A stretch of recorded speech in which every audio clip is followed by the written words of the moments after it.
Tally में किसी भी लेजर का अंडर ग्रुप कैसे सेट करें। फ्रेंड्स, ये बहुत बड़ी प्रॉब्लम है, हर स्टूडेंट को होती है अक्सर। टैली में सबसे ज़्यादा प्रॉब्लम, लोगों को इतना कन्फ्यूजन होता है इस टॉपिक में कि क्या कहें आपको। तो इसको आज हम टोटली कंप्लीट करने वाले हैं, और इसके बाद जो कन्फ्यूजन होता है सबको डायरेक्ट एक्सपेंस डालें कि इनडायरेक्ट एक्सपेंस डालें। डायरेक्ट और इनडायरेक्ट में सबको बहुत कन्फ्यूजन होती है।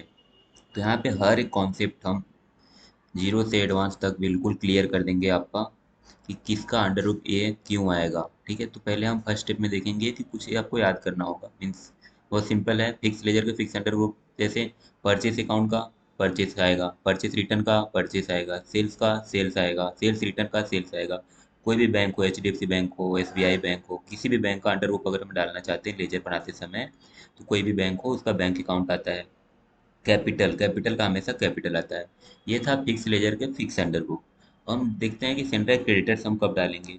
तो जब हम किसी पार्टी के यहाँ से माल खरीदते हैं, यहाँ पे सेंट्रल क्रेडिटर्स, जब हम किसी भी कंपनी या पार्टी के पास से माल खरीदते हैं, तब उस कंपनी या पार्टी का लेजर बनाते समय उसके अंडर ग्रुप में हम डालते हैं सेंट्रल क्रेडिटर्स। आई होप आप समझ गए होंगे। जो मेरे क्रेडिटर्स पार्टियाँ होती हैं जिसके यहाँ से हम माल खरीदते हैं, जब हमको उसका एंट्री करना होगा तो उसका लेजर बनाने के लिए उसका लेजर सेंट्रल क्रेडिटर्स के अंडर में खोलेंगे।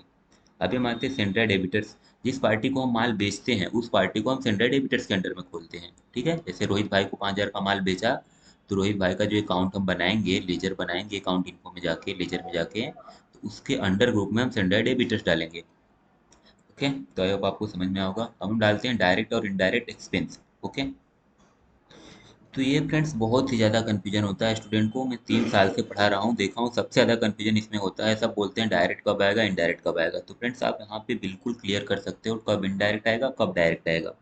तो जब हम माल खरीदने जाते हैं तो माल खरीदने से पहले के जो एक्सपेंस होते हैं, जैसे मैंने यहाँ से माल खरीदने के लिए निकला, ये मेरी कंपनी है, यहाँ से मैं माल खरीदने के लिए निकला, राइट।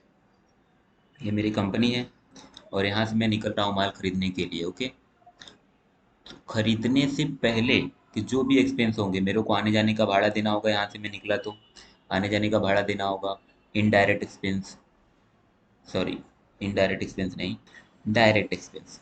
खरीदने से पहले तक या फिर माल खरीदते समय के जो एक्सपेंस होते हैं डायरेक्ट में आते हैं। जैसे मैं गाड़ी लेकर निकला अपनी कंपनी से, तो जाने का खर्च गाड़ी से, माल को लादने का खर्च, लोडिंग करने का खर्च, तो वेजेज लगेगा लोड, माल को लोड करने के लिए, तो वहाँ पे मजूरी खर्च। आउटवर्ड कैरिज, आउटवर्ड कैरिज का मतलब माल खरीदने जाते हैं हम ना, तो आउटवर्ड कैरिज जावक माल गाड़ी भाड़ा जिसको हम बोलते हैं, माल को लेने जाने के लिए गाड़ी लेके जाना पड़ता है। इनवर्ड कैरिज लेके आने के लिए, फिर ऑक्ट्राई, रेलवे नूर, ये सभी जो होते हैं जो कि डायरेक्ट माल से कनेक्ट होते हैं, उसको हम डालते हैं डायरेक्ट एक्सपेंस के अंदर।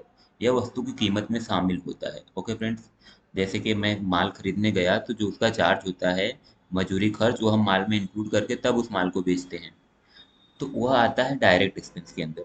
अब जब हम माल खरीदने के बाद, जैसे एडवर्टाइजमेंट, तो इसका माल से कोई कनेक्शन नहीं है। एडवर्टाइज हम अपने माल का करा रहे हैं, उसका हम एड करा रहे हैं, तो आपको अपने व्यापार को बढ़ाने के लिए करा रहे हैं, तो इनडायरेक्ट एक्सपेंस में आएगा। अब कोई हम डिस्काउंट दे रहे हैं, मिससेलनेस एक्सपेंस, चाय पानी का खर्च हो रहा है, कुछ परचूरन खर्च, छोटे मोटे जो खर्च हो रहे हैं, ट्रैवलिंग खर्च हो रहा है, स्टेशनरी एक्सपेंस, ये सभी आएंगे इनडायरेक्ट एक्सपेंस के अंदर। ओके फ्रेंड्स, ये कि वस्तु की कीमत पर नहीं लगता है, लाभ को कम भी करता है। अपने व्यापार में जो लाभ होता है उसको कम करता है इनडायरेक्ट एक्सपेंस। तो अभी हम आपका आगे टोटल पूरा अकाउंट लिख देंगे कि कौन डायरेक्ट में आएगा, कौन इनडायरेक्ट में आएगा। बस यहाँ पे आप समझ लो कब डायरेक्ट आएगा, कब इनडायरेक्ट आएगा।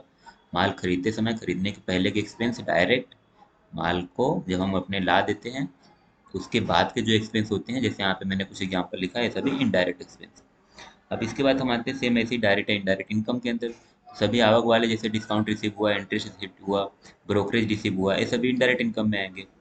और कोई इनकम जैसे हुआ डिलीवरी चार्ज हो गया, डिलीवरी चार्ज का इनकम हुआ, प्रोफेशनल चार्ज हो गए, ये सभी जो इनकम होते हैं डायरेक्ट इनकम में आते हैं। तो आई होप आप समझ में आया होगा आपको। अब इसके नीचे मैं आपको पूरा लेजर दे दे रहा हूँ कि कौन सा लेजर किस अंडर ग्रुप में आएगा, या कि यह अंडर ग्रुप कब आएगा। तो यहाँ पे देखो डायरेक्ट एक्सपेंस में हम किसको किसको खोल सकते हैं। तो लेबर एक्सपेंस हो गया, पावर हो गया, इलेक्ट्रिसिटी बिल हो गया, electricity expense, loading unloading expense. यहाँ पूरे लेजर का नाम हमने लिख दिया है, और हर एक लेजर को मैंने 4 कॉमा से सेपरेट किया है। ओके, तो इसका आप स्क्रीनशॉट ले लो और अच्छे से याद कर लो, रख लो, जब भी आपको ज़रूरत हो तो उसको देख लो और कर लो। फिर आते हैं इनडायरेक्ट एक्सपेंस में कौन कौन सा लेजर खोल सकते हैं। तो इनडायरेक्ट एक्सपेंस के अंदर इतने सारे लेजर हैं जो कि हम इनडायरेक्ट एक्सपेंस में खोल सकते हैं। राउंड ऑफ हुआ, सैलरी हुआ, एडवर्टाइजमेंट एक्सपेंस हुआ, मेंटेनेंस एक्सपेंस, रेंट एक्सपेंस, ये सब है, डायरेक्टर है, bad debts, printing expense, stationery expense, ये सभी हम इनडायरेक्ट के अंदर खाता खोल सकते हैं। इसके बाद आएगा इनडायरेक्ट इनकम। तो इनडायरेक्ट इनकम में हम कौन कौन सा खोल सकते हैं? डिस्काउंट, इसे ऊपर हमने बताया है, इंटरेस्ट रिसिप्ट, ये सब जो होता है इनडायरेक्ट इनकम के अंदर हम खोलते हैं। Okay friends. फिर आते हैं कैपिटल में हम कौन कौन सा खाता खोल सकते हैं।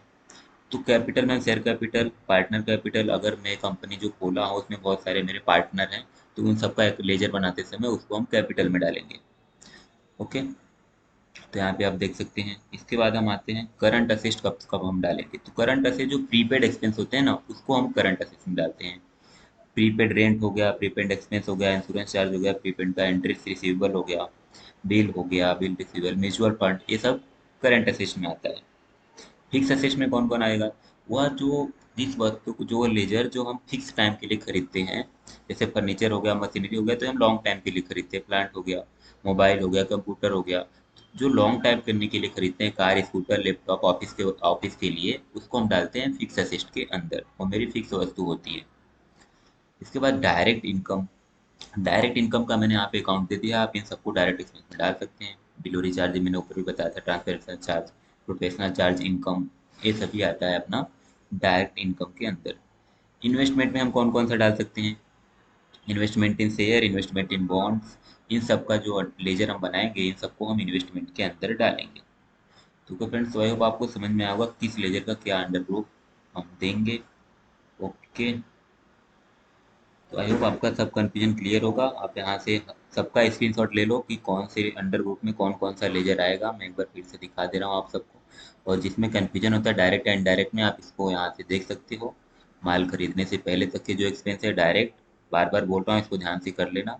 उसके बाद के जो एक्सपेंसेस होते हैं जिसका माल से कोई कनेक्शन नहीं होता है, वो आता है इनडायरेक्ट के अंदर। ओके, सेंट्रल क्रेडिटर्स क्या है, सेंट्रल डेबिटर्स क्या है? जिसको हम माल बेचते हैं उसको सेंट्रल डेबिटर्स में, जिसके पास से माल खरीदते हैं उसका अकाउंट सेंट्रल क्रेडिटर्स में। अभी हम एंट्री करेंगे, आपको टोटल कंप्लीट हो जाएगा एंट्री, हम वहाँ पे प्रैक्टिकल वाइज करेंगे। ओके, और इसको तो याद ही कर लेना फ्रेंड्स आप लोग। ऐप आपको समझ में आया होगा। इतना रखते हैं आज, कल से हम एंट्री सीखेंगे नेक्स्ट वीडियो से।